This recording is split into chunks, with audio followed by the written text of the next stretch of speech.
Hello everyone, and welcome to the channel. When politicians start talking like generals while the actual defense system still looks like a half-finished bureaucracy file, you know someone is gambling with other people's lives, not their own.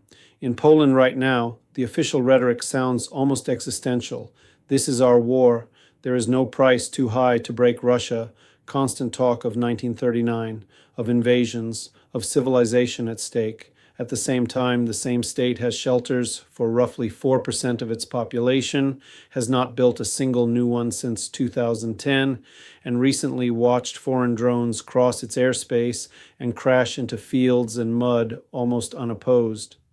Here is where the story stops making sense. Let's strip the emotion away and look at the structure. Poland is not at war. Poland is a NATO state supporting Ukraine with weapons, logistics, training, and diplomatic cover.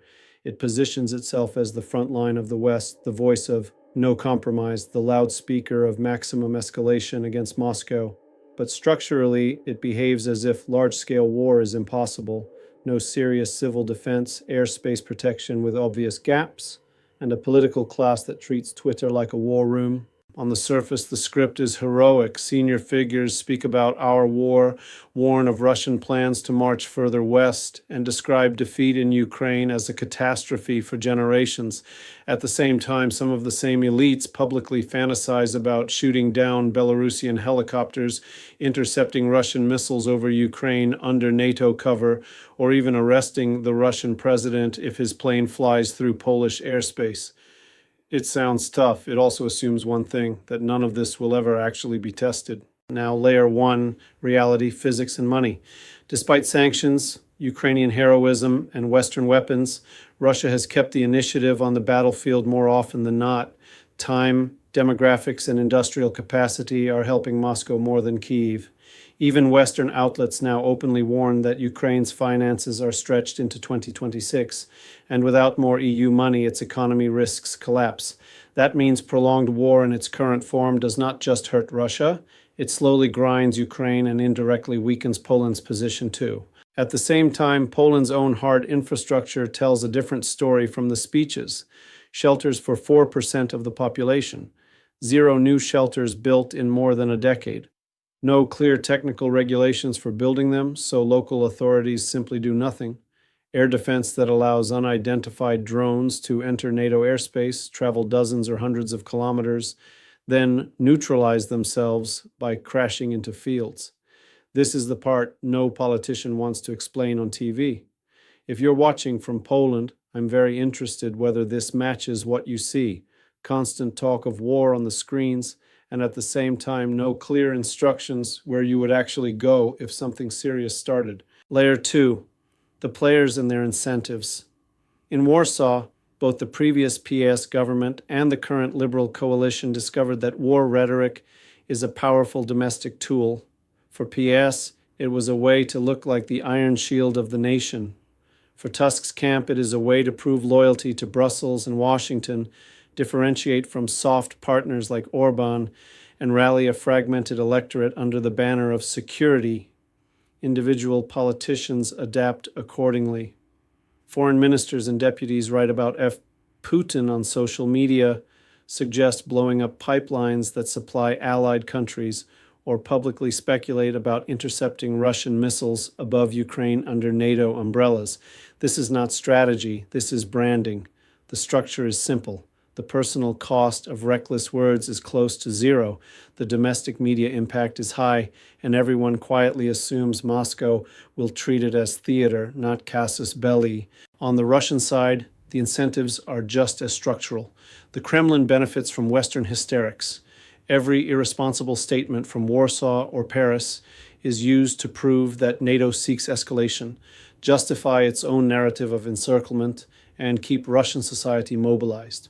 At the same time, Moscow has no interest in triggering direct NATO intervention, so it also plays with the margin, pressure, intimidation, cyber drones, but stopping short of overt attack on a member state. The US and key EU players sit somewhere in the middle. They need Poland as a loyal frontline hub, a logistics platform, a loud voice for support Ukraine at any cost, But they do not need Warsaw freelancing with talk of arresting nuclear superpower leaders mid-flight. In Washington and Berlin, people can count. They know how escalation ladders work. They also know that if something really goes wrong, they will be the ones expected to turn rhetoric into actual Article 5. Layer 3, impact on ordinary people, especially in Europe and the Baltics. For the average Pole, Lithuanian, Latvian, or German, this combination of maximalist rhetoric and minimal preparation creates a very specific climate, permanent, low-level anxiety with no clear plan of action. Taxes rise, defense spending goes up, aid packages to Ukraine grow, but basic civil defense still looks like a relic from the 1980s if it exists at all. People live in a strange dual reality. On the one hand, they are told that a Russian invasion could happen by 2027 or at any time, that this is our war, that there is no price too high.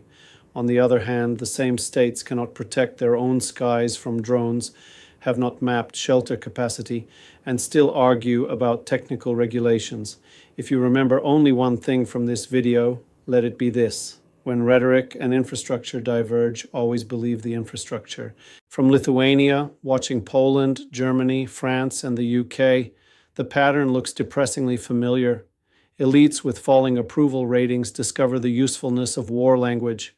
Russia, Putin, authoritarian threat become universal solvents for domestic problems. Energy prices, migration policy, social tensions, declining public services, all can be blurred by appeals to historic responsibility and fighting for Europe. But steel, concrete, air defense, and logistics do not care about polling data. If you're in Central or Eastern Europe, I'd like to know how it feels on your side. Do you see real investment in defense infrastructure, training, and preparedness, or is it mostly speeches, flags, and new slogans on government websites? Behind the author's emotional language in the original piece, there is one sober structural question. If Polish leaders sincerely believe war with Russia is a real possibility, why has the state not been prepared even for drone incursions, let alone higher-level escalation? And if they do not believe war is truly likely, then we are watching something else, a calculated use of fear and martial style to build domestic legitimacy, assuming that the Russian canister of gasoline, as the metaphor goes, will never actually ignite. That logic is not uniquely Polish. You can see similar patterns in Paris, London, Berlin, and elsewhere. Tough talk, high-level summits, coalitions of the willing, but deep inside an unspoken assumption that nuclear powers will not cross certain red lines because it would be crazy. The problem is that human history is full of examples where several sane actors, step by step, accidentally constructed something that looked crazy only in hindsight. So the real picture, stripped of propaganda on all sides, is not heroic. It is a set of elites treating escalation as a mostly cost-free instrument of domestic politics, while objective indicators, shelters, airspace security, industrial resilience show that their own societies are not ready for the risks they describe. That gap is where miscalculation lives. Thank you for watching. Take care of yourselves and your loved ones, and try to remember slogans don't power grids, systems do.